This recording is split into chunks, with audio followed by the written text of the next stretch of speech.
j'ai un problème, s'il vous plaît, aidez-moi à trouver une solution. Bon, alors je vous explique. J'ai pris la route tôt ce matin à 4 h du matin pour aller de Paris jusqu'à Marrakech, d'accord? Je ne l'ai pas dit.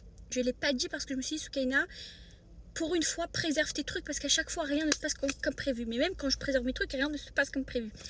Et je l'avais fait l'année dernière, vous vous rappelez, j'avais fait Paris-Marrakech, j'avais pas aimé, mais c'était pour faire plaisir à ma mère parce qu'elle voulait faire la route en voiture, etc. Et c'était vraiment la souffrance atroce parce que j'étais la seule à conduire et tout. J'ai failli abandonner ma voiture en Espagne. Cette année, ma tante, elle me dit qu'elle veut faire la même chose. Je l'ai prévenue, je lui ai dit, tu sais, ça va être très difficile. Elle me dit, oui, je sais, mais t'inquiète. Et en fait, elle a acheté une voiture et elle a acheté une voiture manuelle en plus. Et en fait, ce qui s'est passé, c'est que du coup, on a pris la route ce matin, à 4 h du matin. Et du coup, là, elle n'arrive plus à assumer la route avec une voiture manuelle. Elle est plus à l'aise avec une voiture automatique.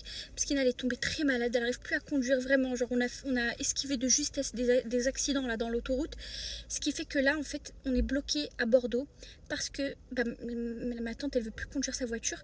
Donc là, est-ce qu'il y a quelqu'un qui va l'acheter? C'est le but du TikTok. Est-ce que quelqu'un va acheter sa voiture?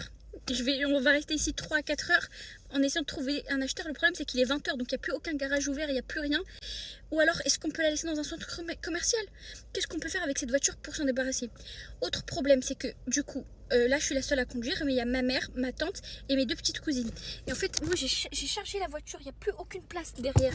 Donc, comment je vais faire pour transporter tout le monde? En fait, c'est des chouettes, en fait, c'est rempli de bonbons, de gâteaux et tout que j'ai pris pour des enfants du village de là où je fais mon refuge à Marrakech.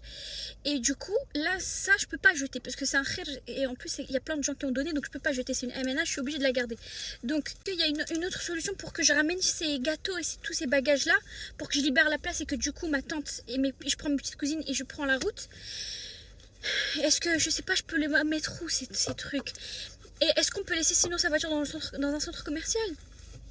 S'il vous plaît, par la pitié, ceux qui ont déjà été dans la même condition que nous, dites-nous. Parce que là, elle veut plus conduire, c'est mort. Et même moi, je veux même pas la laisser conduire parce que il va arriver un truc. En plus, on conduit à 80 dans une autoroute à 130 à gauche. On a démarré à 4 h, il est 20 h, on est à Bordeaux. 4 h du matin, il est 20 h, on est à Bordeaux. 4 h du matin, même moi qui conduis lentement, l'année dernière, je suis arrivée en 7 h à Bordeaux. Donc non, très mauvais signe. Et là, si on se lance jusqu'à aller en Espagne et tout, ça va être galère de ouf. Est-ce que s'il vous plaît, par la pitié, vous pouvez me trouver... J'ai réservé une villa pour le 11. Non, c'est mort, on sera jamais là demain. Ça, c'est juste une certitude. J'ai réservé des trucs et tout, c'est n'importe quoi. Voilà.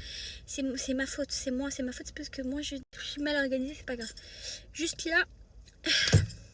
Qu'est-ce que je fais? Ou alors on rentre, je sais pas, là je suis